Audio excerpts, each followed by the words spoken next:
with Playmaker Coaching. Today, we're talking about sponsorships, or whenever you maybe been invited to be an exhibitor at a conference, and how do you maximize those?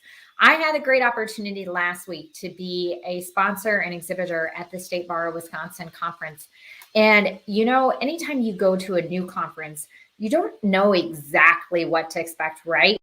You haven't really experienced it. So if you're going in somewhat dark, how do you make the most of it?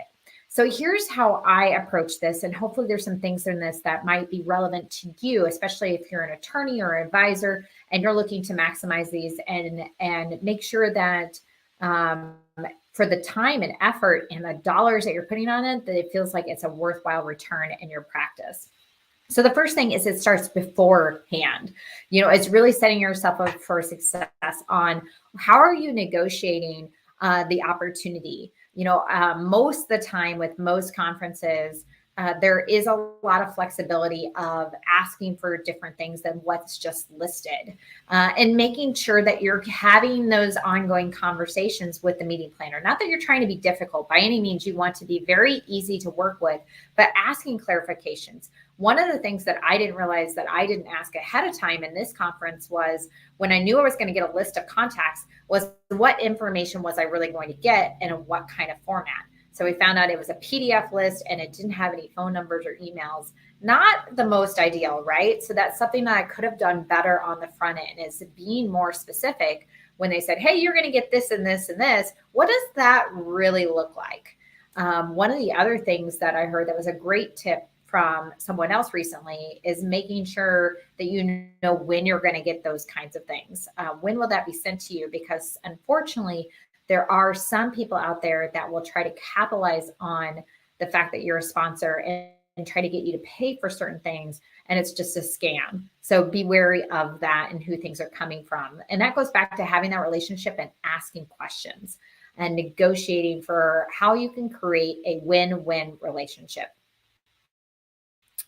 One of the things that I loved and why I decided to go into the sponsorship was that they were doing a passport card for all the participants, that if they go around and they see each of the sponsors at the exhibitor tables, that they get entered into some fabulous prizes. And that was a great way to make sure that you had an opportunity to talk to a lot of people. So things like that, where you're going to have more opportunity to connect, or you can go deeper. So not just being an exhibitor, but also being a sponsor, also having opportunities to attend the networking events, the lunches, the opportunities to socialize more with the participants is what, a lot of times that's when the magic really happens, right? Is in those other conversations. So are you getting those opportunities? Are you just showing up at the table? If you're showing up at the table, how do you make it engaging, attractive, draw people in?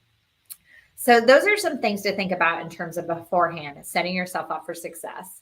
Then, and there was one other thing I was thinking about in terms of what I wish I would have. So we'll keep you hanging on and when that comes back to me.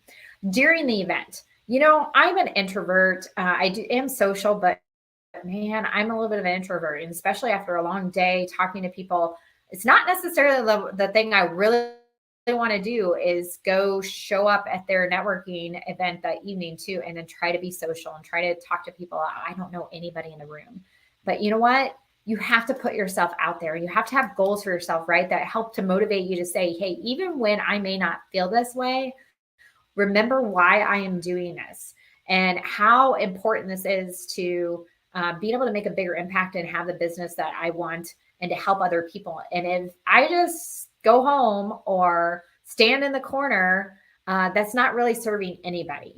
So that helped me to step out of my comfort zone when it was very easy to want to go at the end of the day, like, hey, I'm just going to go home. I could skip this. Nobody else would know except for me. But man, I had some great interactions. I'm so glad I did. That it always turns out better than I expected, but it's because you have to show up and you have to be vulnerable and put yourself out there in an uncomfortable situations. Now, I know some of you guys are fabulous connectors and networkers and very social and very extroverted. So that might not be anything for you. For you, it might be about how do you make sure to have intentional conversations that aren't just like all fun, but what are some questions that are really thought-provoking that might help you develop that relationship or transition that relationship to beyond that interaction afterwards. I know most of you are fabulous in the nurturing relationships piece, so that part's not as often a big of a factor. So the one other thing that I realized during it is that opportunity to negotiate does not stop when you show up for the event. There still could be some opportunities that, because especially if you haven't been to it before, you just don't know what you don't know until you arrive. So for me, there were two things where I had a learning opportunity. One was in terms of when they were going to announce all of the prize winners for the passports. Since I was the sponsor of the the passport prizes, I thought, you know what? I wonder if they'll let me be the one to take the mic and announce how they can find out if they won or not, and say a couple words. And you know what? They had no problem with that. So, but that wouldn't have happened if I didn't take that opportunity in the moment, because I didn't even know that that was something beforehand. But I took that opportunity in the moment to say, hey, can I get that opportunity as a sponsor? So speak up for yourself. Look for those opportunities when you're in there real time of how you can adjust and be flexible to meet your needs and meet the audience needs. The other thing, and this kind of goes into the plan at the follow-up afterwards, is I was prepared to give my prize package away during the event, and be like, oh, now I have to carry it around anymore. And they've got this. And then I can just follow up and we'll schedule our consultation. Great. Well, you know what? Talking with one of the other exhibitors, which can be a great learning opportunity as well, developing a relationship with those partners. They suggested, hey, why don't you hand deliver that? If there's somebody that you could drive to, why don't you go in and deliver that? And that gives you the opportunity to make another connection that way. Bingo. Why not? Hello. So that was something that we pivoted to as well, is say, hey, we'll stop by, we'll bring it to you. And that gives us an opportunity to get together and say hello again. And they don't have to worry about carting it around either. So think about that. I know sometimes virtually, or people are all over the country, that doesn't necessarily work. They're not going to want to carry stuff back in their luggage, or you're not going to be able to go and deliver it to them.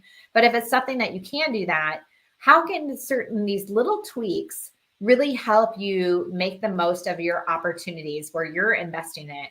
And certainly that follow through plan that makes all the difference of being able to reach out to people, follow up authentically on the conversations that you've had, continue to add value and reinforce that relationship. Because, sometimes afterwards you're like, oh, I just spent all this time at this event. Now I'm tired.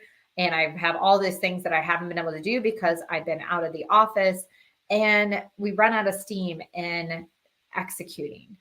But what really makes difference, right? Where the 20 to 200% increase in productivity happens is those that continue to follow through and execute. So make sure that you don't forget about or don't run out of steam when it comes to after the event. How do you follow up? How do you stay in touch? How do you continue to nurture those opportunities, whether it's with the people that you met directly as potential clients, whether it's through other sponsors or event providers that were there that you connected with that could be great influencers or business associates for you, or it's through the people that organize the event. They just put all this effort in, and way more than you even did.